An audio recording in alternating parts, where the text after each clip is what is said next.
ನಮಸ್ತೆ ಸಮಸ್ತ ಜನತೆಗೆ ಸ್ನೇಹಿತರ M3 ಚಾನಲ್ಗೆ ಸ್ವಾಗತ.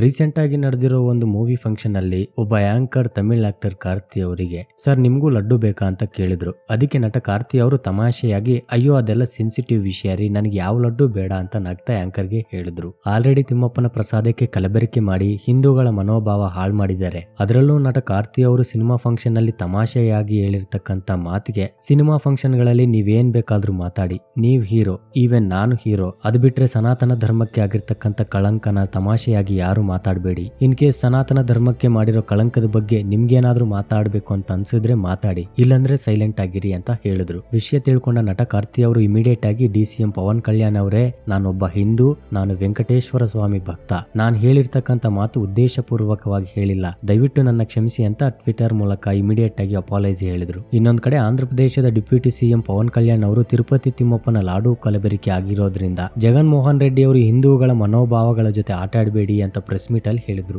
DCM ಪವನ್ ಕಲ್ಯಾಣ್ ಅವರು ಹೇಳಿರ್ತಕ್ಕಂಥ ಮಾತಿಗೆ ನಟ ಪ್ರಕಾಶ್ ರೈ ಅವರು, ಸರ್ ನೀವು ಒಂದು ರಾಜ್ಯದ DCM ಆಗಿ ಈ ವಿಷಯ ಯಾಕೆ ಎಳೆದು ನ್ಯಾಷನಲ್ ಇಶ್ಯೂ ಮಾಡ್ತಿದ್ದೀರಾ? ನೀವು ಈ ತರ ಮಾಡೋದ್ರಿಂದ ಹಿಂದೂಗಳು ಇನ್ನೂ ಜಾಸ್ತಿ ಮಾಡ್ತಾರೆ, ಇದರಿಂದ ಕೋಮು ಗಲಭೆಗಳಾಗ್ತವೆ. ನೀವು ಆಂಧ್ರ ಪ್ರದೇಶದ ಡಿಪ್ಯೂಟಿ CM ಅಲ್ವಾ, ತನಿಖೆ ಮಾಡಿಸಿ, ತಪ್ಪು ಮಾಡಿದವರಿಗೆ ಶಿಕ್ಷೆ ಬೀಳೋ ತರ ಮಾಡಿ ಅಂತ ಟ್ವಿಟರ್ ಮೂಲಕ ಹೇಳಿದ್ರು. ಗುರು ಸಮಾಧಾನದಿಂದ ಕೂತ್ಕೊಂಡು ಅಧಿಕಾರಿಗಳ ಜೊತೆ ಚರ್ಚೆ ಮಾಡಿ ಸಾಲ್ವ್ ಮಾಡಕ್ಕೆ ನಡೆದಿರೋದು ಜಗಳನೋ ಕಳ್ತನನೋ ಅಥವಾ ದರೋಡೆನೋ ಅಲ್ಲ, ಸಾಕ್ಷಾತ್ ಕಲಿಯುಗ ದೈವ ವೆಂಕಟೇಶ್ವರ ಸ್ವಾಮಿ ಪ್ರಸಾದದಲ್ಲಿ ಮಾಂಸಾಕೃತಿಗಳ ಕಲಬೆರಕೆ ನಡೆದಿರೋದು, ಸನಾತನ ಧರ್ಮಕ್ಕೆ ಮಾಡಿರ್ತಕ್ಕಂಥ ಒಂದು ಕಳಂಕ. ನಾನು ಸೆಕ್ಯುಲರ್, ನನಗೆ ಸರಿಹದ್ದು ಇಲ್ಲ, ನಾನು ಏನ್ ಬೇಕಾದ್ರೂ ಮಾತಾಡಬಹುದು ಅಂತ ಪದೇ ಪದೇ ಹಿಂದೂಗಳ ಮೇಲೆ ದಾಳಿ ಆದಾಗ ಈ ಸೆಕ್ಯುಲರ್ ಗಳೆಲ್ಲ ಒಂದ್ ಮಾತು ಮಾತಾಡದೆ ಸೈಲೆಂಟ್ ಆಗಿರ್ತಾರೆ. ಕೆಲವರು ಯಾರಾದ್ರೂ ಇವುಗಳ ಬಗ್ಗೆ ಧ್ವನಿ ಎತ್ತಿ ಮಾತಾಡಿದಾಗ ಯಾಕೆ ನೀವು ಇದನ್ನ ನ್ಯಾಷನಲ್ ಇಶ್ಯೂ ಮಾಡ್ತಿದ್ದೀರಾ ಅಂತ ಹೇಳೋದು. ನ್ಯಾಷನಲ್ ಇಶ್ಯೂ ಮಾಡೋದು ಹಿಂದೂಗಳಲ್ಲ, ಅವ್ರಿಗೆ ಆಗಿರೋ ಅನ್ಯಾಯನ ಪ್ರಶ್ನೆ ಮಾಡ್ತಿದ್ದಾರೆ. ನ್ಯಾಷನಲ್ ಇಶ್ಯೂ ಮಾಡೋದು ಸೆಕ್ಯುಲರ್ಗಳು. ಯಾಕಂದ್ರೆ ಹಿಂದೂಗಳಿಗಾಗಿರೋ ತರ ಮುಸ್ಲಿಮರ್ಗೋ ಅಥವಾ ಕ್ರಿಶ್ಚಿಯನ್ಗಳಿಗೋ ಆಗಿದ್ರೆ ಅಯ್ಯೋ ಇವ್ರಿಗೆಲ್ಲ ಅನ್ಯಾಯ ಆಗೋಯ್ತೆ, ಇವ್ರನ್ನೆಲ್ಲ ಕೈ ಹಿಡ್ಕೊಳ್ಳೋದು ಯಾರು,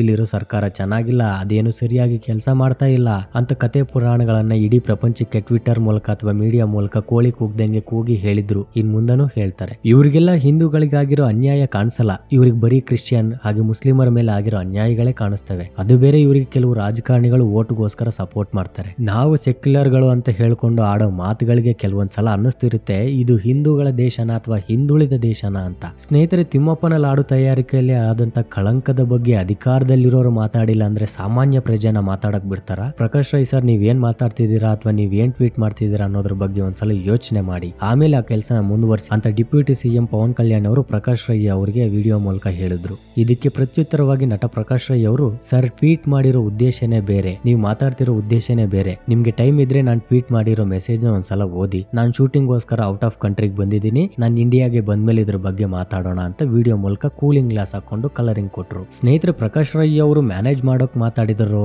ಅಥವಾ ಸೆಕ್ಯುಲರಿಸಂ ತೋರಿಸ್ಕೊಳ್ಳೋದಕ್ಕೆ ಮಾತಾಡಿದರೋ ಅದು ಅವ್ರಿಗೆ ಗೊತ್ತಿರಬೇಕು, ಅಥವಾ ಅವ್ರು ಮಾಡಿರೋ ಟ್ವೀಟ್ ನ ಓದಿರೋ ಜನಗಳಿಗೆ ಗೊತ್ತಿರಬೇಕು. ಸ್ನೇಹಿತರೆ, ಇದ್ರ ಬಗ್ಗೆ ನಿಮ್ಮ ಅಭಿಪ್ರಾಯ ಏನು ಅಂತ ಕಮೆಂಟ್ ಮಾಡಿ. ಹಾಗೆ ಇನ್ನಷ್ಟು ವಿಡಿಯೋಗಳಿಗೆ ಸಬ್ಸ್ಕ್ರೈಬ್ ಆಗಿ. ವಿಡಿಯೋ ಇಷ್ಟ ಆದ್ರೆ ಲೈಕ್ ಹೊಡಿರಿ, ಕಾಮೆಂಟ್ ಹಾಕ್ರಿ, ಶೇರ್ ಮಾಡ್ರಿ.